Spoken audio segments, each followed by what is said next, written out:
There is something inherently unsettling about trains that travel through the night, moving steadily across vast stretches of darkness while carrying within them the quiet, private lives of strangers who, for a few fleeting hours, share the same confined space without ever truly knowing one another.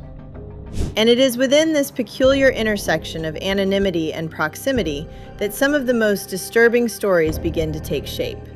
Stories that do not announce themselves in dramatic fashion, but instead unfold gradually, almost imperceptibly, until the moment when everything changes. On the evening of January 22, 2025, the overnight express bound for the capital departed from Platform 6 with its usual sense of routine, its carriages filled with passengers who had boarded with their own destinations, their own reasons for travel, and their own expectations of a journey that would pass without incident, as it always had before. Among them was 24-year-old Neha Arora. She had booked a lower berth in coach B2, seat 36, a detail that would later be repeated countless times in reports, interviews, and news coverage, as though the specificity of it might somehow bring clarity to what would follow, even though in truth it only served to highlight how ordinary everything had seemed at the beginning. Neha was traveling alone. She had left her home that afternoon, informing her family that she would arrive the next morning, that she would call once she reached, and that there was nothing to worry about because she had made this journey before and knew exactly what to expect. It was, by all accounts, a routine trip. And yet, by the time the train reached its destination, Neha Arora was gone. At first, her absence was not immediately noticed. Passengers disembarked, collected their belongings, and moved on with their lives, while the train staff conducted their standard checks, ensuring that no luggage had been left behind and that the compartments were cleared for the next journey. It was during one of these checks that a railway attendant noticed something unusual about seat 36. The bedding had been disturbed, suggesting that it had been used, but Neha's suitcase remained beneath the berth, locked and untouched, and her handbag was found resting against the window, exactly where she had placed it when she first boarded. Her phone was missing. There was no sign of her. The discovery prompted an immediate response, with railway authorities alerting local police, and what began as a routine inquiry quickly escalated into a full-scale investigation, driven by the unsettling realization that a passenger had vanished from a moving train without explanation. The initial focus was on the possibility that Neha had disembarked at an intermediate station, perhaps in confusion or due to some unforeseen circumstance. But as investigators reviewed CCTV footage from each stop along the route, they found no evidence of her leaving the train. She had boarded. She had been seen settling into her seat. And then, somewhere between departure and arrival, she had disappeared. Fellow passengers were interviewed, their accounts forming a fragmented timeline of Neha's last known movements. And while no single account provided a complete picture, certain details began to emerge with enough consistency to demand attention. A woman traveling in the adjacent berth recalled seeing Neha engaged in a phone call shortly after dinner, her voice low but tense, as though she was speaking about something she did not want others to overhear. A man seated across the aisle reported noticing a stranger lingering near their section of the coach, a man who did not appear to have a reserved seat and who seemed to move between compartments with a purpose that was difficult to define. Another passenger mentioned hearing a brief argument late into the night, a hushed exchange that ended abruptly, followed by a silence that felt heavier than the noise that had preceded it. Individually, these observations might have meant very little. Taken together, they began to suggest that something had happened within that confined space, something that had gone unnoticed in the darkness of a train moving through the night. Investigators turned their attention to Neha's phone records, seeking to understand the nature of the call she had received, and what they found introduced a new and troubling dimension to the case. The call had come from an unregistered number. It lasted for just over 3 minutes, and it was the last outgoing communication from her device.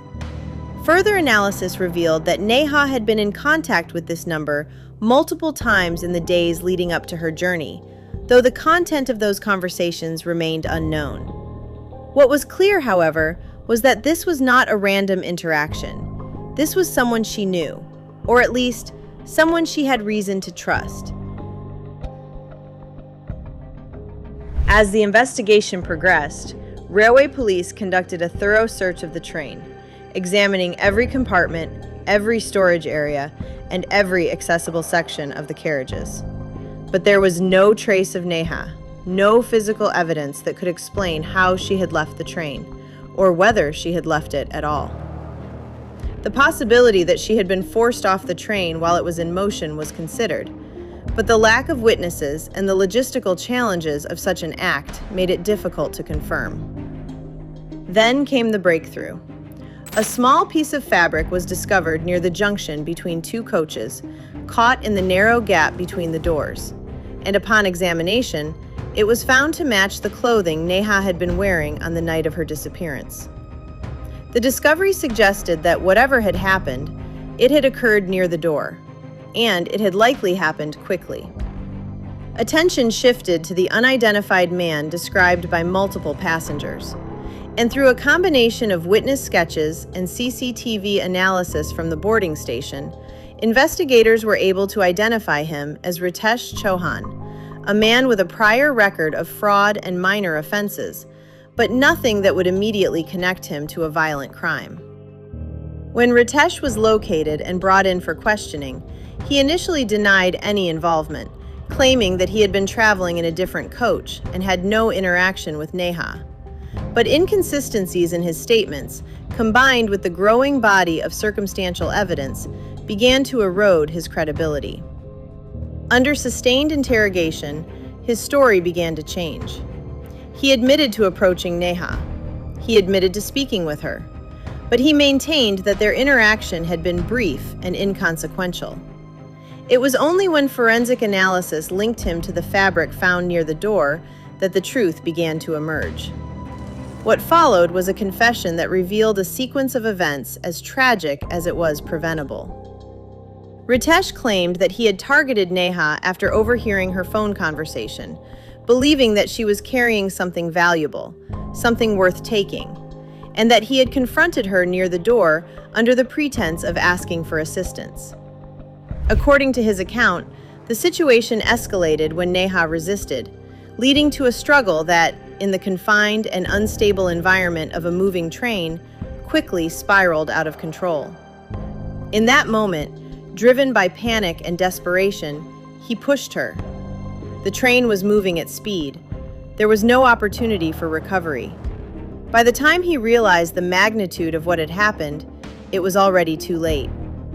Search teams were deployed along the stretch of track where the incident was believed to have occurred, and after several days, Neha's body was found in a remote area, far from any station, a location that underscored the isolation of the moment in which her life had been taken.